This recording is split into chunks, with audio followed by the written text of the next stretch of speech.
Hey friends, it's Just the Gems, and I'm off camera today. My game of 2024 was Final Fantasy VII Rebirth.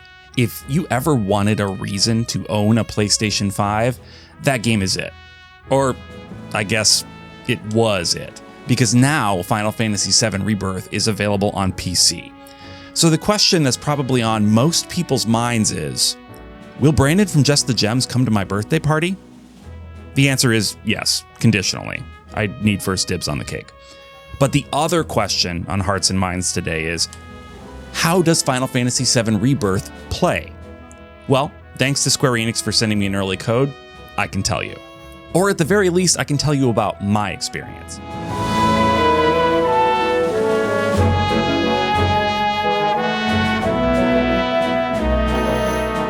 I don't know the typical makeup of the PC space. Because of content creation, I decided to buy a super beefy rig with a 4090 and all that good stuff.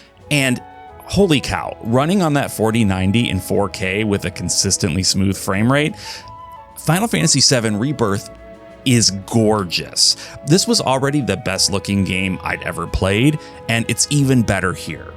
Like I said, I don't know how much of this is because of my specs, but frame rates are silky smooth, maybe the rare frame drop every now and then, and the image quality is just off the charts.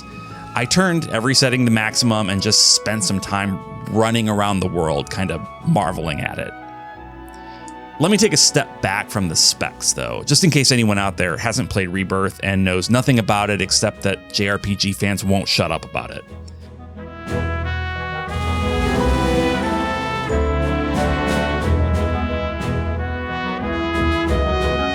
Final Fantasy VII Rebirth is the direct sequel to Final Fantasy VII Remake. That first entry retold the story of Final Fantasy VII up through the team leaving the dystopian city of Midgar, which fans of the original game will recall made up maybe the first 4 to 5 hours. How did Square Enix make an entire 40-plus hour game out of that? Well, they did it masterfully, in my opinion. Every element you expect to see is accounted for, and new elements are added that fill out the world and make you feel more connected to the characters. Rebirth picks up right where Remake left off, and it does everything Remake did, only a whole lot more. The story plays out like a super compelling TV drama. Cutscenes blend into player-controlled sequences, which makes the cutscenes feel so much more a part of everything. It's hard to explain, but really, the word cutscene kind of says it all, right? Back in the day, the gameplay had to cut in order for a story sequence to play out. Here, cuts only happen when it makes narrative sense. Otherwise, you're made to feel like this is all just seamlessly happening.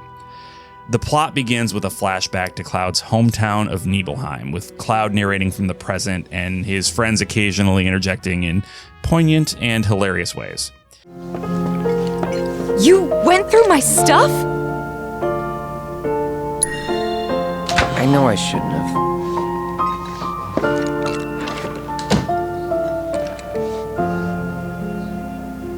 Cloud! You asshole!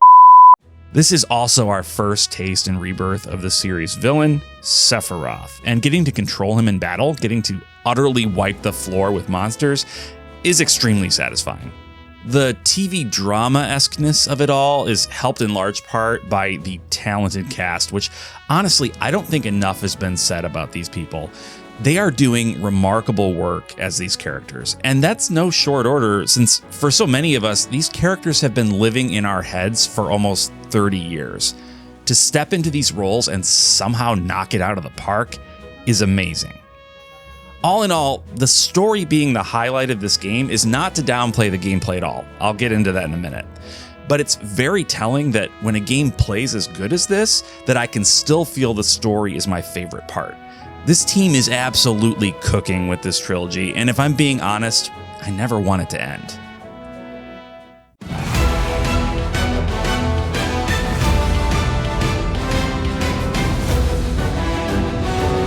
The gameplay is action RPG with some light menuing, and if you listen to my podcast, the JRPG Pursuit, you may have seen that we just recently ranked all the Final Fantasy battle systems and put Rebirths at the very top of the pile.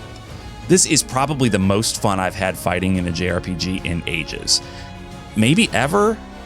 I hesitate to be too grandiose because I want to avoid recency bias, but I mean, I've felt this way since I played the original release on PS5, and playing it on PC is only reinforcing the feeling. Oh, I should mention I'm using a DualSense controller to play on PC, so I can't speak much to how keyboard and mouse input works. I'm very much not a keyboard and mouse guy. I think the advent of easy controller use on PC is what's drawn me into PC gaming lately anyway. It was one of the biggest things stopping me from going all in.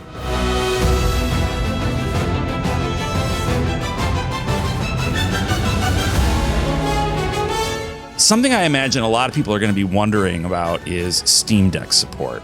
Yes, Final Fantasy VII Rebirth is Steam Deck verified. That means you can actually play Final Fantasy VII Rebirth on the go, which is frankly insane. What era are we living in where you can take a game like this on the toilet with you? I mean, I don't do that. I'm a man of refined tastes, so I only read The New Yorker on the toilet, wearing a monocle. But you can and should feel free to ride the gondola with the date of your choice as you take care of business IRL. But how does it play on the Steam Deck? Well, it plays good. I mean, I had it cranked up to 120 FPS and it seemed to handle itself really well. Graphically though, it's like Final Fantasy VII Rebirth through the eyes of Mr. Magoo. Oh boy, I've completely lost the Gen Z audience, haven't I? Nah, who am I kidding? I never had it. Sorry, point is, it's super blurry. This footage was captured from my Steam Deck, and I think the difference is pretty clear. But honestly, if you're looking to play a graphically rich game like this on portable hardware that's already several years old, you're not expecting it to look the best. So long as it plays well, I'm sure you'll be satisfied. And it plays well. So I honestly don't have much more to say about it than that.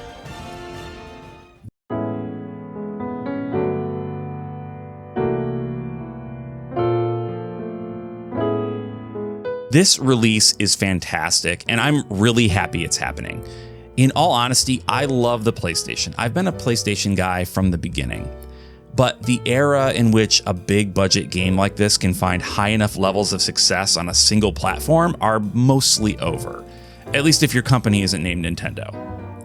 If your company is named Nintendo, expect a letter from Nintendo's lawyers shortly. They don't mess around. But anyway, getting as many people access to this game as possible is exactly what needs to happen.